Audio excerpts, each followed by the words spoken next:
जय हिंद दोस्तों, यूपीएससी हिंदी के आराधन बैच में आप सभी का हार्दिक स्वागत है। पीसीएस और यूपीएससी की जो मुख्य विशेषता होती है प्री परीक्षाओं के संदर्भ में रैंडमनेस, और उसी रैंडमनेस को ध्यान में रखते हुए, जैसा अगर आप लोग शुरुआत से इस बैच को देख रहे होंगे तो इसमें हम लोग रैंडम 10 टॉपिक उठाते हैं और उससे रिलेटेड पीवाईक्यूज को सॉल्व करते हैं और देखते हैं कि वो पीवाईक्यू कैसे एप्टीट्यूड बिल्डिंग में महत्वपूर्ण रोल अदा करती है। एक बार आपका एप्टीट्यूड बन गया, फिर कैसा भी पेपर आए आपको आपका जो है प्री निकलना तय है तो तय है। ठीक है, तो स्टार्ट करते हैं पहले प्रश्न से। इसके पहले एक जरूरी सूचना दे देता हूँ। यूपीएससी पीसीएस इन दोनों की टेस्ट सीरीज यूपीएससी हिंदी की स्टार्ट है मात्र 700 रुपये में, 2500 रुपये में यूपीएससी की और 2000 रुपये में यूपी पीसीएस की। ठीक है, ये 2025 के लिए है और 2024 वालों के लिए दोनों मात्र 700 रुपये में। ठीक है, तो ये है। अधिक डिटेल आपको 95 इस पे व्हाट्सएप मैसेज करके या यहाँ पे भी व्हाट्सएप मैसेज करके फ़ोन करना होगा, तो इसी नंबर पे आप फ़ोन भी कर सकते हैं। स्टार्ट करते हैं पहले प्रश्न से। पहला प्रश्न है केंद्र और राज्यों के बीच होने वाले विवादों। ठीक है, इसका निर्णय करने की जो भारत के उच्चतम न्यायालय की शक्ति है वो किसके अंतर्गत आती है? 4 विकल्प दिए गए थे। परामर्शी अधिकारिता, अपीलीय अधिकारिता, मूल अधिकारिता और रिट अधिकारिता के तहत। ठीक है, ये यूपीएससी 2014 का प्रश्न है। अगर आप ध्यान देंगे तो 2014 में ये प्रश्न पूछा जा चुका है। अब अगर आपको याद होगा तो हम लोग आर्टिकल 131 देखे थे, और 131 देखिए क्या है। भारतीय संविधान का अनुच्छेद 131, ये क्या बता रहा है? उच्चतम न्यायालय की आरंभिक अधिकारिता। आरंभिक अधिकारिता मतलब मूल अधिकारिता। ठीक है, मूल अधिकारिता के बारे में बात कर रहा है। भारत सरकार, ये क्या है, एक से अधिक राज्यों के बीच, एक और भारत सरकार और किसी राज्य या राज्य और दूसरी ओर एक अन्य अधिक अन्य राज्यों के बीच। मतलब एक तरफ भारत सरकार है प्लस कुछ राज्य हैं प्लस दूसरी तरफ अन्य कोई राज्य है। ठीक है, 2 या 2 से अधिक राज्यों के बीच, ये जो है क्या है? मूल या आरंभिक अधिकारिता है। ठीक है, तो भारतीय संविधान में पूरा ये बताया गया है कि क्या क्या कैसे कैसे उच्चतम न्यायालय का क्या पावर होगा। जैसे उच्चतम न्यायालय की आरंभिक अधिकारिता अनुच्छेद 131 में बताई गई है। ठीक है, अपीलीय अधिकारिता अनुच्छेद 132 में बताई गई है ना? सिविल अपील, फिर दांडी के विषयों में अपील, ये सारा। उसके बाद विशेष स्पेशल लीव पिटीशन, उसके बारे में भी बताई गई है। और अनुच्छेद 137, अभी पुनर्विलोकन पे भी प्रश्न आएगा, तो ये याद रखना है।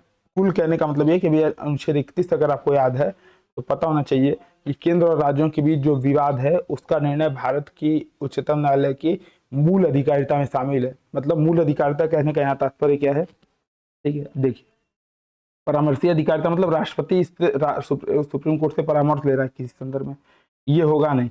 अपीलीय अधिकारिता मतलब कि वो हाई कोर्ट में मूलतः वो केस जाएगा, फिर अपील होकर वहां आएगा। भाई केंद्र और राज्यों के बीच अगर मामला है तो किसी हाई कोर्ट में क्यों सुना जाएगा?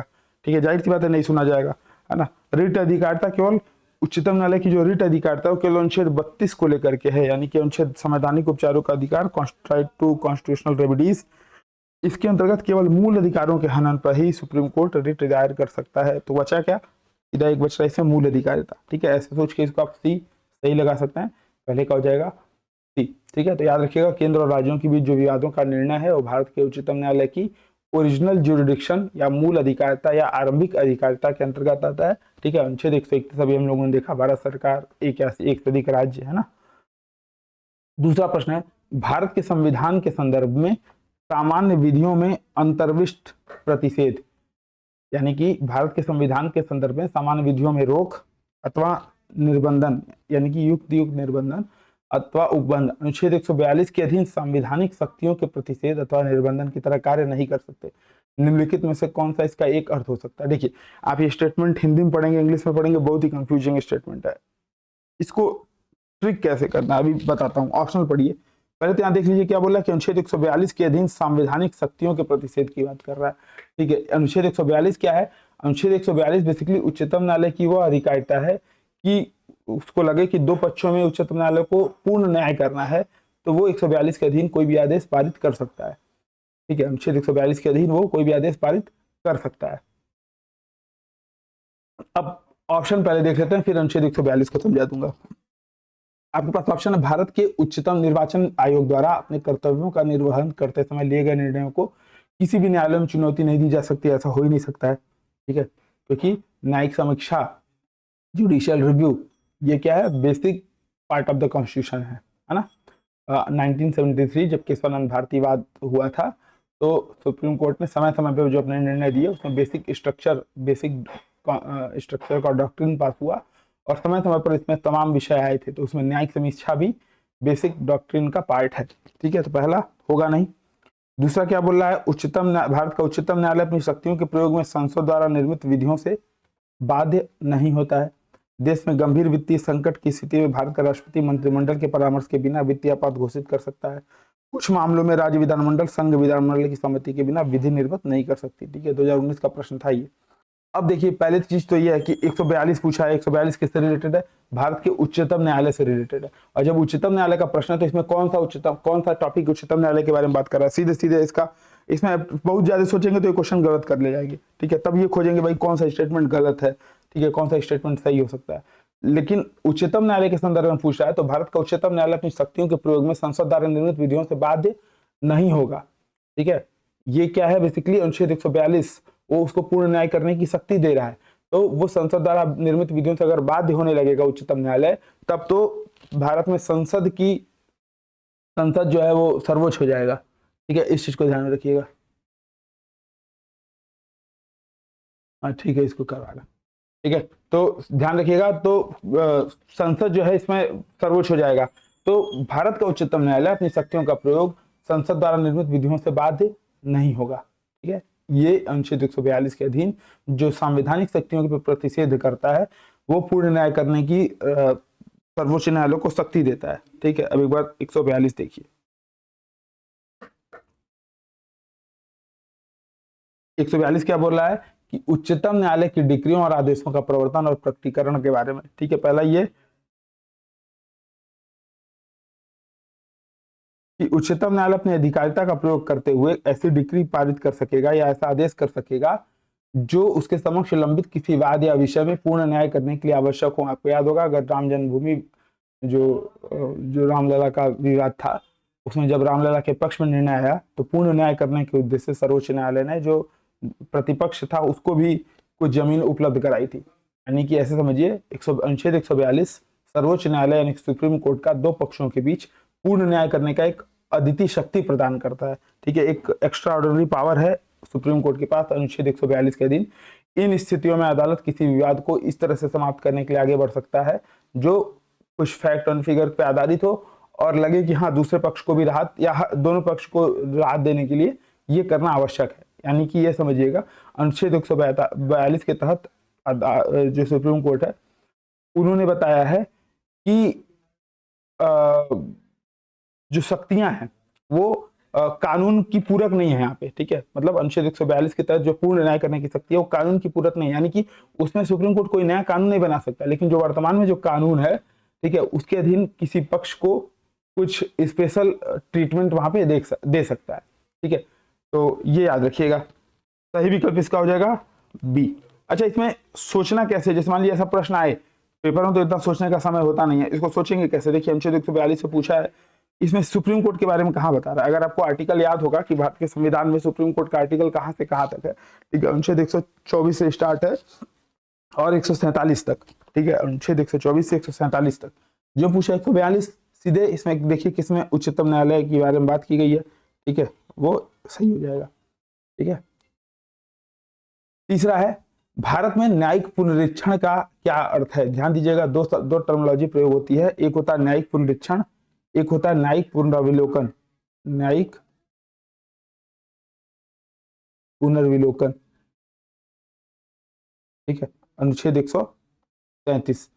न्यायिक पुनर्विलोकन के संदर्भ में जो हिंदी टर्म का प्रयोग किया जाता है वो जुडिशियल रिव्यू का ही प्रयोग किया जाता है। ठीक है, न्यायिक पुनरीक्षण अलग है, न्यायिक पुनरावलोकन अलग है। दिखा देता हूं एक बार, अनुच्छेद 137 देखिए, निर्णयों या आदेशों का उच्चतम न्यायालय द्वारा पुनर्विलोकन। संसद द्वारा बनाई गई किसी विधि के या अनुच्छेद 145 के अधीन बनाए गए नियमों के उपबंधों के अधीन रहते हुए उच्चतम न्यायालय को अपने द्वारा सुनाए गए निर्णय या आदेश का पुनर्विलोकन करने की शक्ति होगी। यानी कि सुप्रीम कोर्ट जब अपने आदेश का पुनरीक्षण कर रहा है, अपने ही आदेश का पूर्व में दिए गए अपने निर्णय का पुनरीक्षण कर रहा है, तो क्या हो जाएगा, न्यायिक पुनर्विलोकन। हिंदी में उसके लिए टर्म प्रयोग किया जाता है न्यायिक पुनर्विलोकन। और न्यायिक पुनरीक्षण का अर्थ क्या होता है वो भी अभी अब देखिएगा, ठीक है। तो देखिए क्या है ऑप्शन आपके पास, विधियों और कार्यपालिक आदेशों की संवैधानिकता के विषय में प्रख्यापन करने की न्यायपालिका का आधार या अधिकार, यानी कि बोल रहा है कि विधियों और जो कार्यपालिक आदेश है उसकी संवैधानिकता की जांच, ये न्यायिक पुनरीक्षण हो गया। दूसरा, विधानमंडलों द्वारा निर्मित विधियों को के प्रज्ञान को प्रश्नगत करने का न्यायपालिका का अधिकार। न्यायपालिका का सभी विधायी अधिनियमों के राष्ट्रपति द्वारा उन पर सहमति प्रदान किए जाने के पूर्व पुनरीक्षण का अधिकार, ऐसा भारत में होता ही नहीं है, तो ये विकल्प तो एक्स्ट्रा, मतलब ये क्या बोल रहा है, एक्सट्रीम स्टेटमेंट है, काटना ही है।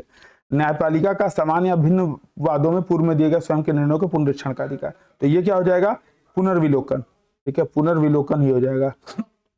अनुच्छेद 137 जो भी हम लोगों ने देखा, सही विकल्प इसका क्या हो जाएगा। न्यायिक पुनरीक्षण क्या है, बेसिकली सर्वोच्च न्यायालय का जो न्यायिक पुनरीक्षण की शक्ति है, अनुच्छेद 13, 32, 131, 143, 145, हाईकोर्ट को 226, 227 इसके अंतर्गत मिलती है। बेसिकली वो क्या है कि केंद्र या राज्य दोनों स्तरों पर जो विधि बनाई जा रही है और जो एग्जीक्यूटिव ऑर्डर्स हैं, कार्यपालिका का जो आदेश है उसके कॉन्स्टिट्यूशनलिटी की जो जांच होती है वो न्यायिक पुनरीक्षण के अंतर्गत होती है, ठीक है। तो यानी कि सर्वोच्च न्यायालय द्वारा अगर किसी विधि को, सर्वोच्च न्यायालय अगर किसी विधि को इससे असंवैधानिक पाती है तो उसको क्या करेगी, काट देगी। तो याद रखिएगा इस वाले प्रश्न में जब भी ऐसा प्रश्न आएगा तो आप लोग को ये ध्यान देना है कि पुनरीक्षण शब्द का प्रयोग किया गया है या पुनर्विलोकन शब्द का प्रयोग किया गया है, ठीक है। पुनरीक्षण और पुनर्विलोकन दोनों अलग अलग टर्म है।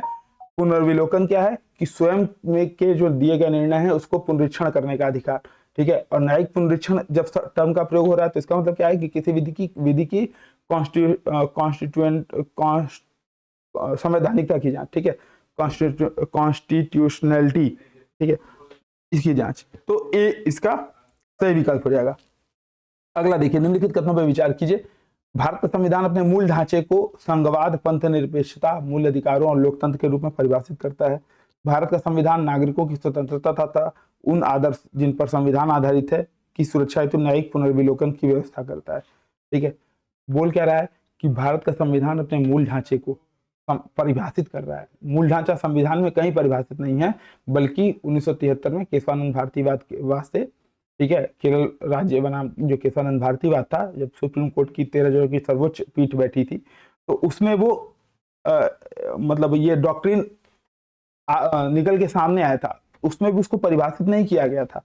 सुप्रीम कोर्ट से बार बार बोला जाता है कि परिभाषित करिए, लेकिन अगर परिभाषित हो जाएगी तो फिर सुप्रीम कोर्ट की शक्ति कम हो जाएगी, भाई न्यायालय उसके अलावा करने लगेगा काम, और सॉरी संसद उसके अलावा काम करने लगेगी। इसलिए सुप्रीम कोर्ट ने इसको क्या बोला, गेंद अपने पाले में रखियो, बोला मूल ढांचा तो है संविधान का, संसद कुछ भी संशोधन कर सकती है, मूल ढांचे को हटा नहीं सकती है, और मूल ढांचा क्या है वो हम बताएंगे, उसको हम परिभाषित नहीं कर रहे हैं, तो कहीं परिभाषित नहीं है, इसलिए पहला स्टेटमेंट क्या हो जाएगा, गलत हो जाएगा। और बिल्कुल अभी हम लोग न्यायिक पुनर्विलोकन देखा, वो बेसिकली क्या है कि भारत का संविधान नागरिकों की स्वतंत्रता तथा जिन आदर्श पर संविधान आधारित है पुनर्विलोकन की व्यवस्था करता है कि आज अगर कोई डिसीजन दिया गया है, आज कोई डिसीजन दिया गया तो कल को चेंज भी हो सकता है, इसमें कोई दिक्कत नहीं है। लेकिन यहाँ पे जो न्यायिक पुनर्विलोकन टर्म का प्रयोग किया गया है, ये मेरे हिसाब से न्यायिक पुनरीक्षण की बात कर रहा था, ठीक है। हिंदी जुडिशियल रिव्यू का हिंदी गलत टाइप हो गया है, तो यूपीएससी में इसकी भी संभावना रहती है कि हिंदी का जो, क्योंकि पेपर इंग्लिश में बनता है और ट्रांसलेशन क्या होता है उसका किया जाता है, तो न्यायिक पुनर्विलोकन हो गया यहाँ पे। हालांकि इसको वैसे अगर न्यायिक पुनर्विलोकन भी देखा जाए या न्यायिक पुनरीक्षण देखा जाए, दोनों यहाँ रख दीजिए कि न्यायिक पुनरीक्षण की व्यवस्था करता है तो बिल्कुल सही है, और न्यायिक पुनर्विलोकन की व्यवस्था करता है तो भी सही हो जाएगा, ठीक है। तो सही विकल्प इसका हो जाएगा बी, ठीक है, केवल 2। अगला प्रश्न, भारत के संविधान के संदर्भ में निम्नलिखित कथनों पर विचार कीजिए। पहला है, किसी भी केंद्रीय विधि को संवैधानिक रूप से अवैध घोषित करने का किसी भी उच्च न्यायालय की अधिकारिता नहीं होगी, ठीक है। दूसरा, भारत के संविधान के किसी भी संशोधन पर भारत के उच्चतम न्यायालय द्वारा प्रश्न नहीं उठाया जा सकता है, ठीक है। देखिए हलवा टाइप का प्रश्न है। भारतीय संविधान का जो अनुच्छेद 13 है वो क्या बोलता है कि राज्य, चाहे वो केंद्र सरकार हो या राज्य सरकार हो, कोई ऐसी विधि नहीं बनाएगा जो मौलिक अधिकारों को न्यून करती है, ठीक है। और इस आधार पर अनुच्छेद 32 और अनुच्छेद 226, याद करिए हम लोग जब मौलिक अधिकार वाले क्वेश्चन कर रहे थे तो मैंने बताया भी था, अनुच्छेद 32 और अनुच्छेद 226, इसमें सुप्रीम कोर्ट को भी और अनुच्छेद 226 के तहत उच्च न्यायालय को भी न्यायिक पुनर्विलोकन की शक्ति प्राप्त है, न्यायिक पुनरीक्षण की शक्ति प्राप्त।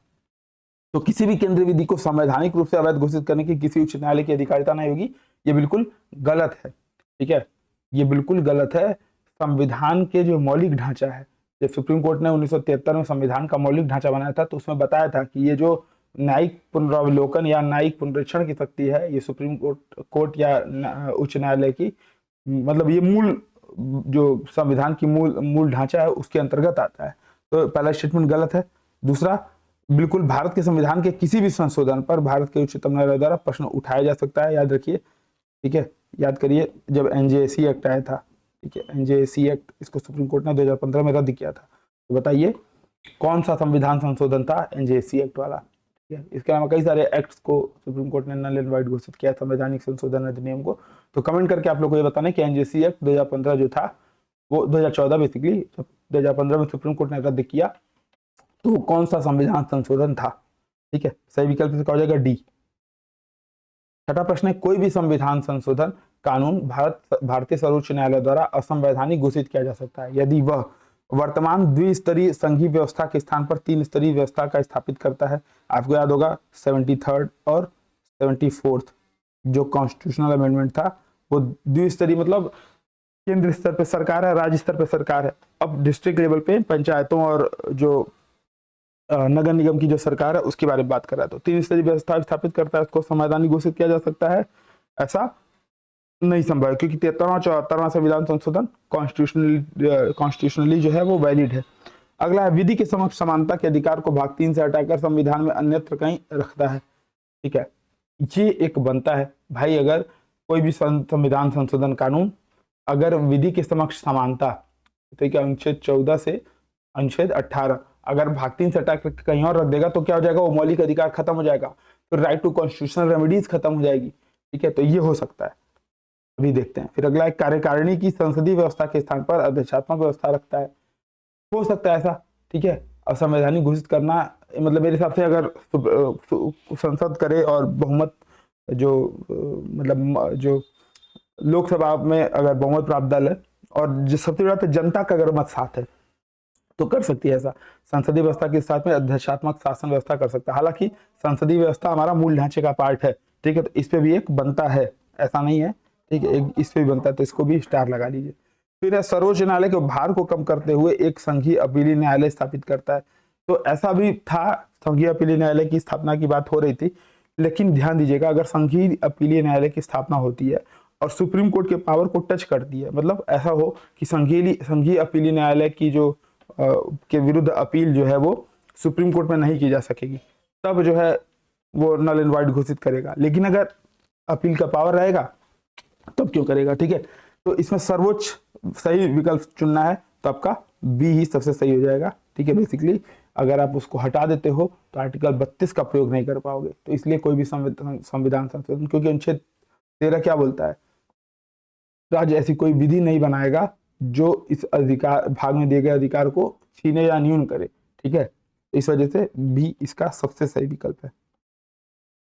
चलते हैं अगले प्रश्न पे। निम्नलिखित में से कौन सा भारत के संविधान का कस्टोडियन है? ध्यान दीजिएगा, अभिरक्षक की बात कर रहा है। भारत का राष्ट्रपति, प्रधानमंत्री, सचिवालय और उच्चतम न्यायालय। ठीक है, राष्ट्रपति पे कंफ्यूज होंगे, उच्चतम न्यायालय पे होंगे, तो बिल्कुल याद रखिएगा कि भारत के संविधान का व्याख्या करने का जो अंतिम अधिकार है वो सर्वोच्च न्यायालय को है। इसलिए संविधान का इसको अभिरक्षक या संरक्षक माना जाता है। Custodian of the Indian constitution supreme court को बोला जाता है। सही विकल्प इसका हो जाएगा डी। ठीक है, ये प्रश्न रिपीट हो गया क्या? नहीं। फिर अगला प्रश्न, निम्नलिखित में से कौन से मामले उच्च न्यायालय और उच्चतम न्यायालय के अधिकारिता क्षेत्र में आते हैं? ठीक है, केंद्र एवं राज्यों के बीच विवाद, राज्यों के परस्पर विवाद, मूल अधिकारों का प्रवर्तन, संविधान के उल्लंघन से संरक्षण। ध्यान दीजिए, केंद्र और राज्यों के बीच विवाद अभी हम लोगों ने अनुच्छेद 131 देखा, सुप्रीम कोर्ट का है। ठीक है, राज्यों के बीच परस्पर विवाद, ये भी अनुच्छेद 131 के तहत। अब आप खुद सोचिए, राज्यों के बीच परस्पर विवाद होगा तो उच्च न्यायालय के अंतर्गत कैसे आएगा? भाई कोई राज्य का, एक मान लीजिए यूपी राज्य है और मध्य प्रदेश राज्य है, इसके बीच विवाद हो रहा है।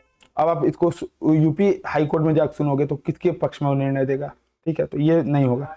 मूल अधिकारों का प्रवर्तन, ठीक है, बिल्कुल अनुच्छेद 32 और अनुच्छेद 226 इसके अंतर्गत ये दोनों लोग रिट जारी कर सकते हैं। और संविधान के उल्लंघन से संरक्षण, ठीक है, ऐसा मतलब बोला कि संविधान के उल्लंघन से संरक्षण ये सुप्रीम कोर्ट और उच्च न्यायालय की अधिकारिता में आता है। बेसिकली ऐसा नहीं है।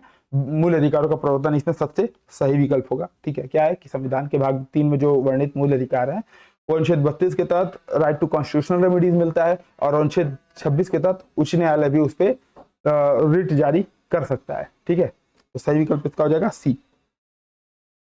अगला प्रश्न है, विधायी शक्तियों की संघीय सूची में समाविष्ट किसी विषय के संबंध में भारत के उच्चतम न्यायालय का अधिकार क्षेत्र को बढ़ाने का अधिकार किसको दिया गया है? ठीक है, कल हम लोगों ने इस पर प्रश्न किया था, राष्ट्रपति, मुख्य न्यायमूर्ति, संसद को या मंत्रालय को? ठीक है, मतलब विधि मंत्रालय को। तो अनुच्छेद 138 इस पे आप ध्यान दीजिएगा, आर्टिकल 138 अनुच्छेद 138 के तहत उच्चतम न्यायालय की अधिकारिता की वृद्धि के बारे में बात कर रहा है, और क्या बता रहा है कि संसद विधि द्वारा कर सकती है, संसद विधि द्वारा बढ़ा सकती है। तो सही विकल्प इसका क्या हो जाएगा? संसद विधि द्वारा कर सकती है, अनुच्छेद 138। ठीक है, लास्ट प्रश्न आज का, उच्चतम न्यायालय की परामर्शी अधिकारिता के विषय में निम्नलिखित में से कौन सा सही है? पहला, उच्चतम न्यायालय के लिए यह बाध्यकारी है कि वह राष्ट्रपति द्वारा निर्देशित किसी भी मामले में अपना मत व्यक्त करे। ठीक है, ये अनुच्छेद 143 है बेसिकली, परामर्शी अधिकारिता भी हम लोगों ने देखा था, आर्टिकल 143। ठीक है, क्या बोल रहा है कि उच्चतम न्यायालय से परामर्श करने की राष्ट्रपति की शक्ति, और बोल रहा है कि दो चीजें अगर हैं तो इसमें आपको करना पड़ेगा। एक तो ये कि व्यापक महत्व का कोई विषय है, ठीक है, एक तो व्यापक महत्व का कोई विषय है, दूसरा इसी में होगा